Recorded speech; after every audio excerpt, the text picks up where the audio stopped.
It's 3 in the morning and you're awake. Not because of a noise, not a dream, it's your tooth. You could point to it with your eyes shut.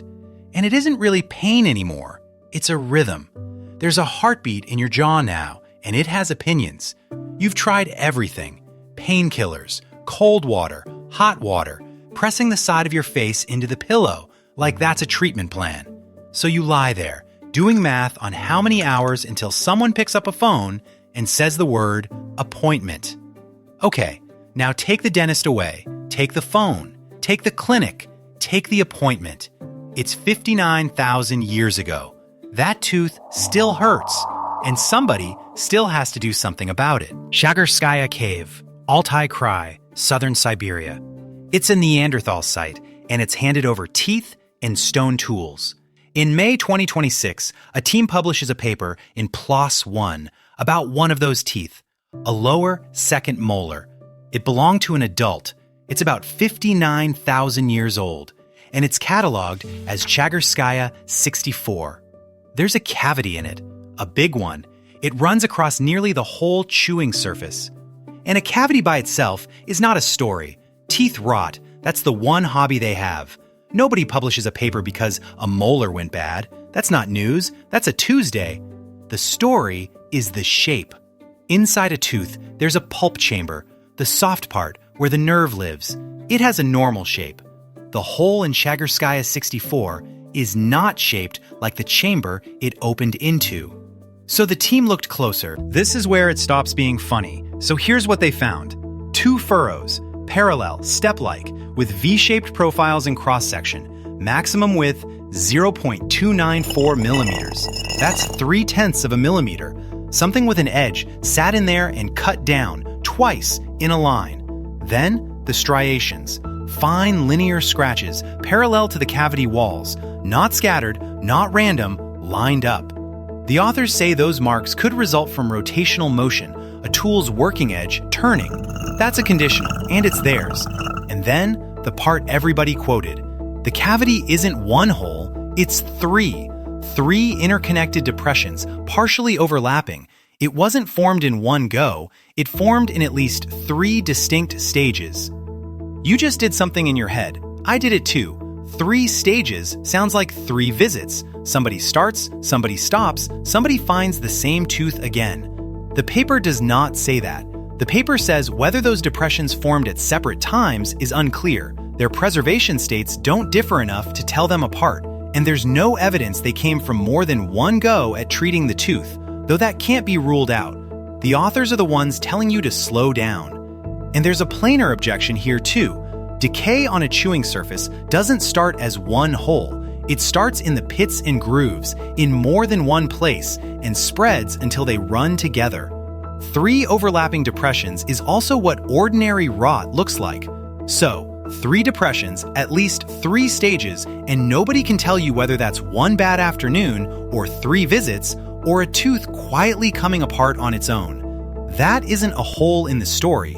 Right now, that is the story. A shape in a tooth is a claim. So the team tested it. They took modern human molars. They took Jasper perforators, Jasper tools matching the stone tools found at Chagyrskaya, and they drilled. One of the teeth they drilled was a researcher's own extracted wisdom tooth. Somebody had a wisdom tooth out, looked at it, and decided it wasn't medical waste. It was data. They ran 3 experiments with 3 different objectives. The first took just over 5 minutes. The second took about 35. And the third, the one that went all the way to the pulp chamber, took roughly 50 minutes. What all of that produced was comparable traces, macro and micro. The marks they made in a lab looked like the marks in the ancient tooth, which is the point of the exercise. You can't call something a drill hole until you've made one and checked. And be careful with that 50 minutes, starting now. 50 minutes is a bench, a modern tooth, good light, a researcher who can put the tool down whenever they like. But it is 50 minutes of stone turning in one tooth, which raises the obvious question.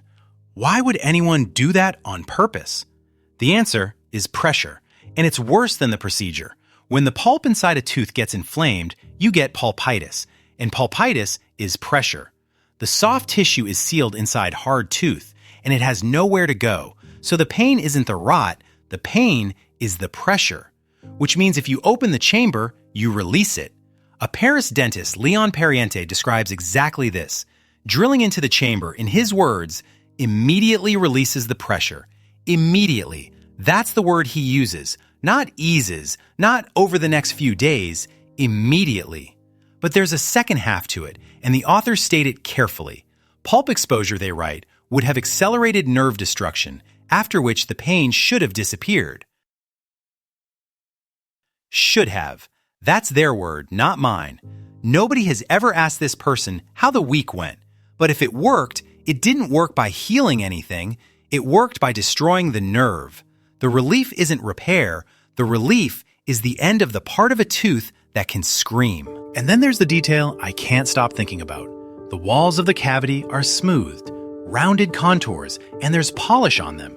Polish is wear, and this wear happened ante-mortem, while the individual was still alive. Which the authors read as this: the individual kept using the tooth, not saved it, not favored the other side forever, used it, chewed on it, long enough and hard enough to wear the marks down. Lydia Zotkina, one of the researchers, puts it flatly. It was a functioning tooth afterwards. And she goes further. He continued to use it, which wore away many of the markings. So take the reconstruction seriously for a second. Something ground stone against a live nerve in someone's jaw.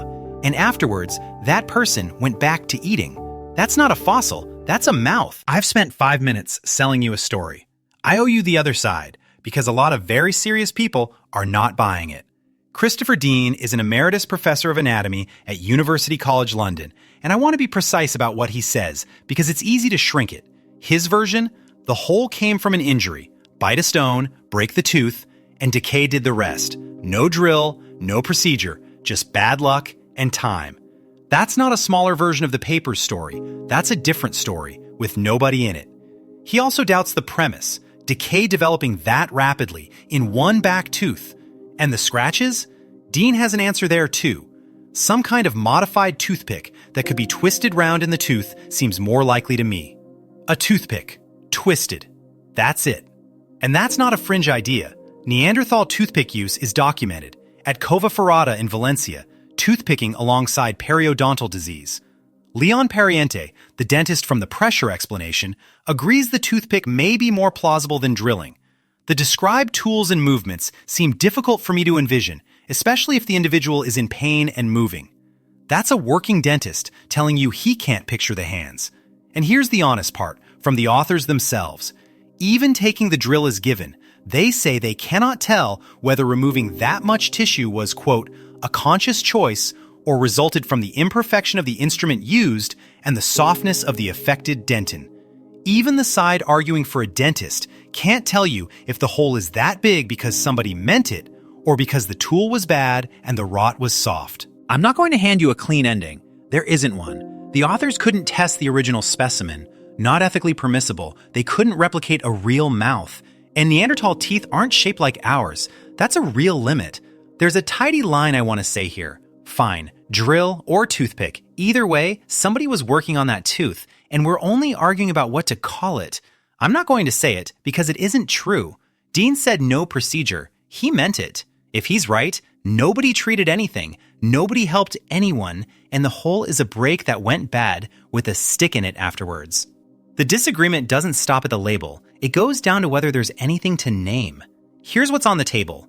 A lower second molar, 59,000 years old, from a cave in Siberia. A hole that doesn't match the chamber underneath. 2 furrows, striations along the walls. 3 depressions, at least 3 stages. And polish, which the authors read as continued use. That's the evidence. Everything past that is a reading. Medicine? A very determined toothpick?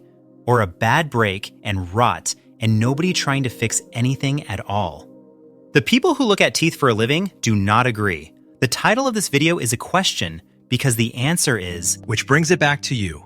Next time you're in that chair with the light in your eyes and the little mirror and the noise, notice the reflex. Something hurts, you go and find it. You try to make it stop.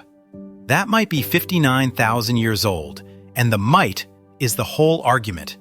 It isn't finished. I'd rather leave you there than sell you a Neanderthal dentist. The chair is new. The invoice is definitely new. And that 50 minutes was a bench. Nobody knows what the cave took, or whether it took anything at all. We don't get the day. We don't get the hands. We know about this one only because a single tooth survived and somebody looked closely enough. We get one thing. The walls of that tooth are worn smooth. Whoever they were, they lived through it. And then went back to